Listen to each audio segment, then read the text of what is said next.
Hello and welcome. My name is Hannah, and today we are going to be drawing some robots, and I'm really excited about it. Robots are something that it captures my attention so much when I see robots drawn, but whenever I draw it, it never seems to hit the right spot. So I want to figure out how to hit that spot. And I'll tell you, I do hit a spot, so we're in a good direction here. Now, since I have this spot taped up, I knew that I wanted this robot to be tall, so I went with a very humanoid figure for this one, and I ended up doing kind of the same thing that I do with my creatures, where I just start with a bunch of shapes, and then try to connect the shapes in a way that looks like it would make sense for a robot. These are gonna be hands, by the way. Not yet. That's why they're just scribbles right now. And I'm kind of following the mindset of just get it down and then you can make it better later. But there's definitely a moment on this where I almost gave up. I thought that it wouldn't be worth continuing, and I'll tell you when that is, but it really has nothing to do with the robot. I think it was just my mindset. In the middle of this, I let it sit for like a day or two, 4 or 5. I think I let it sit for like 4 days, and I just lost all motivation to continue.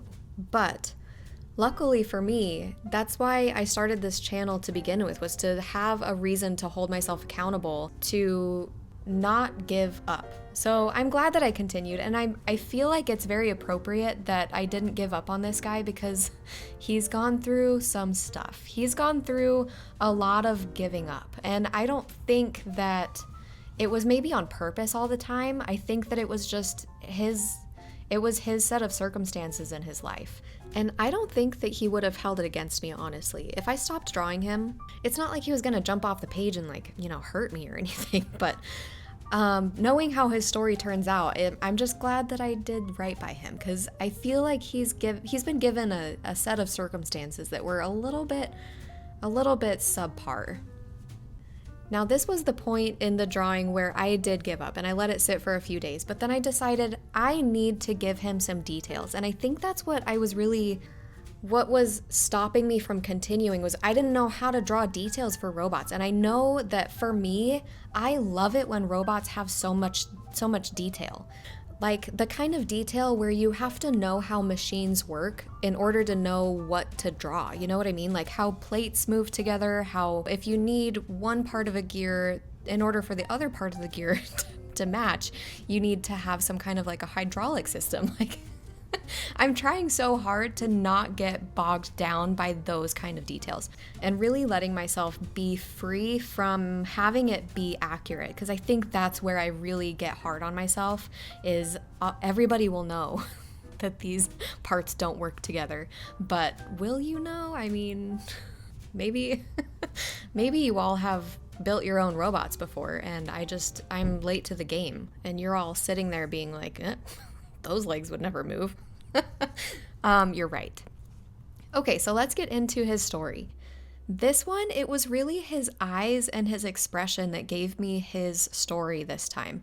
So looking at his face, you can tell that he's a dreamer. He's in the clouds a lot in his head. And he has been through some stuff, but he doesn't really harp on it. Like, he knows that crap happens in his life, but he doesn't dwell on it. He kind of keeps looking on the bright side, knowing that there's something good in every situation.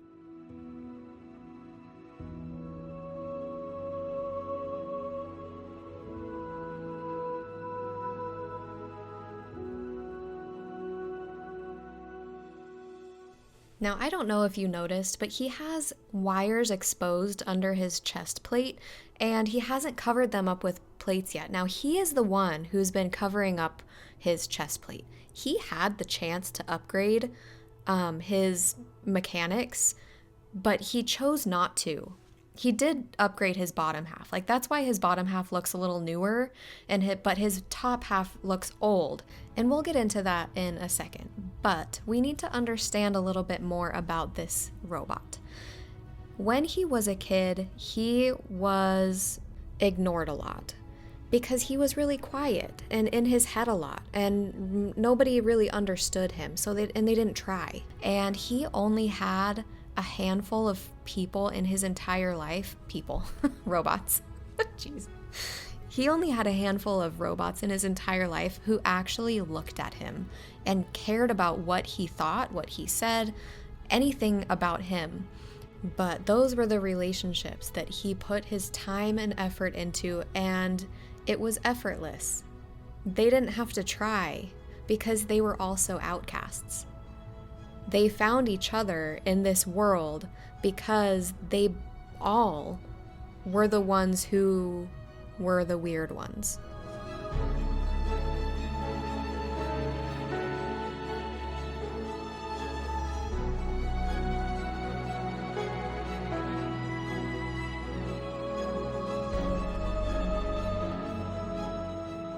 Now, when he was a boy, he and his friends would do everything together. They would do the stupidest things together, but they didn't care how stupid it was because they all found joy in it, because they were together and they all had their own perspectives on things that were silly and goofy, and they found goofiness in the little things in life. And not all robots of his time were like that.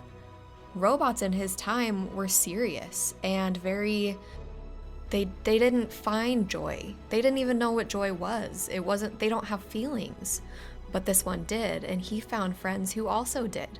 And they all stuck together. And over time, he started losing his friends one by one for different reasons until he was the last one left. And when he would lose his friends, he would go and take a piece of them, break it off, and pin it to his chest plate so that he could always have his friends with him.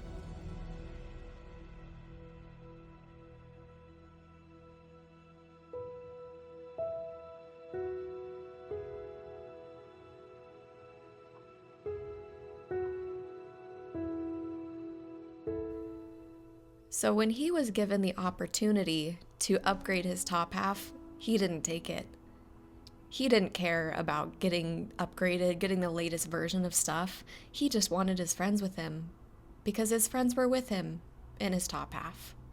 He upgraded his bottom half. He didn't care about that. And now he can walk a little better. Maybe.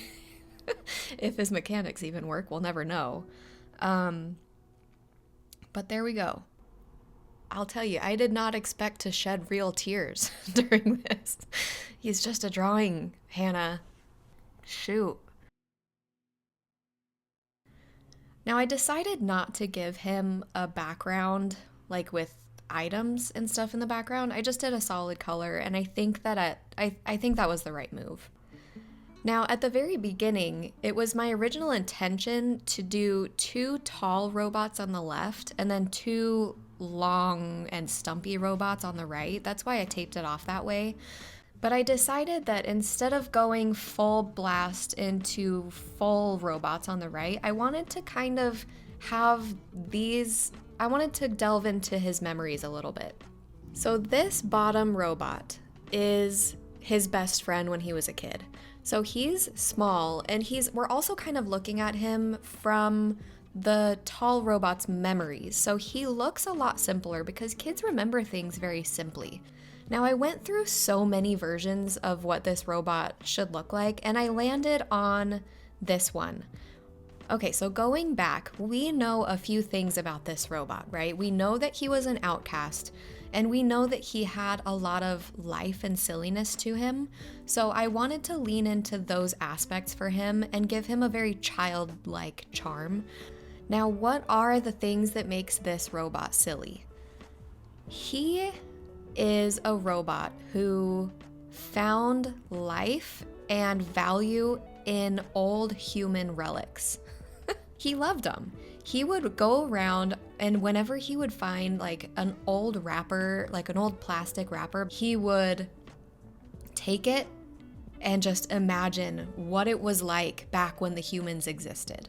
So he would take those wrappers and be like, I wonder what this wrapper did. And he would just imagine all these different possibilities. And one day, I actually have a name for him. It's Cheetos. And he found a Cheetos bag one day, and he didn't know that it had food inside of it at one point. He just kind of saw the bag and imagined about it, and he loved it. And so he named himself Cheetos.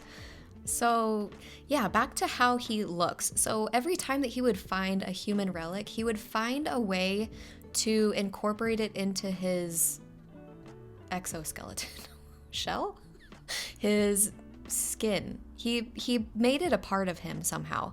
And so he has a bucket for a body armor, and he has tennis balls on his feet, and he decided that he wanted a computer for a head. Now in his day, computers don't exist in this manner anymore. He knew that this was a very humanoid type object. People would worship computers, right? So yeah, he wanted his head to be made of a computer. So that's why he was an outcast. He would get made fun of this all the time because humans were something that were like, there was a reason why humans went extinct, right? In the robot's eyes, humans were less than, and that's why they all died off.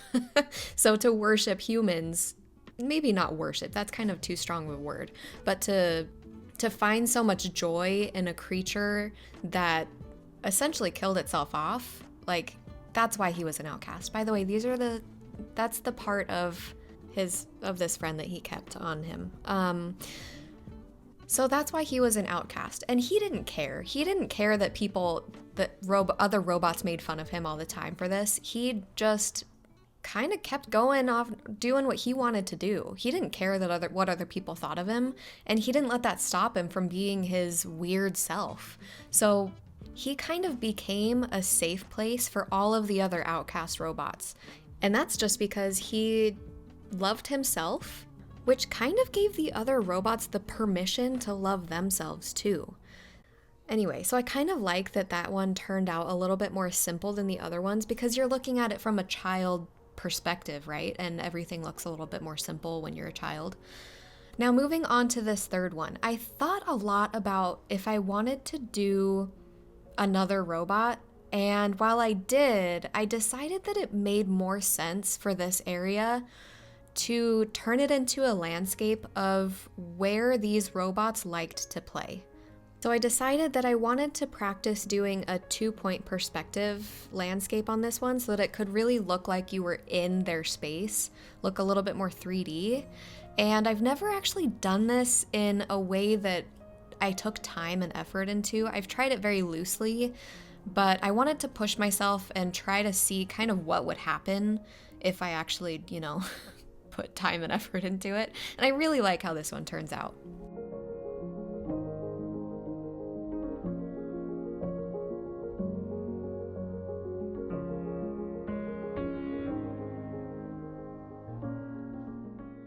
I essentially just decided that this was going to be a maze of buildings and old forgotten items. I didn't really want it to be so haphazard where it would look like messy, like a junkyard. I wanted it to be like a pretty good looking place where the stacks of squares are neatly stacked. So maybe these kids, when they were kids, they found maybe a junkyard and then decided that they wanted to recreate what they thought humans lived in. But also change it into kind of like a maze type area where they can play hide and seek if they want. But ultimately, the thing that I wanted to lean the most heavily into for as far as like rendering this is making sure that there were plants growing all over the buildings. So that's the first thing that I did when I colored this up, was to just add greenery everywhere. And then I knew that I was going to cover everything up with just different colors. And I wanted to try to stay a little bit more muted with my colors, nothing too bright, because this is post-apocalyptic, right? Nothing is super bright in post-apocalyptic world, Haven't you been there? So yeah, we have a washing machine. Oh, so this was the part that I knew was going to give it like the absolute ultimate life, was adding in the shadows. You know that I love shadows, so I knew that this was going to be the part that really put it together.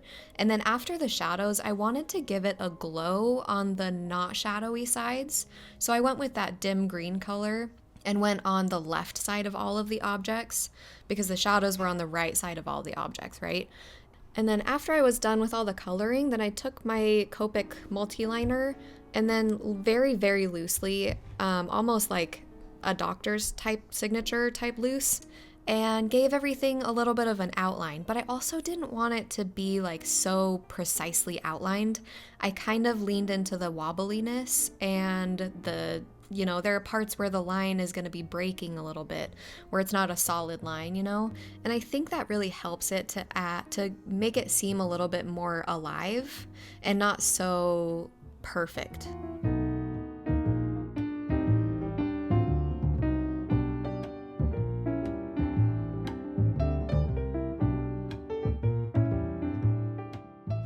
I actually just realized I forgot to mention anything about what I'm using today. So I was using Ohuhu alcohol markers, and this is an Ohuhu marker pad.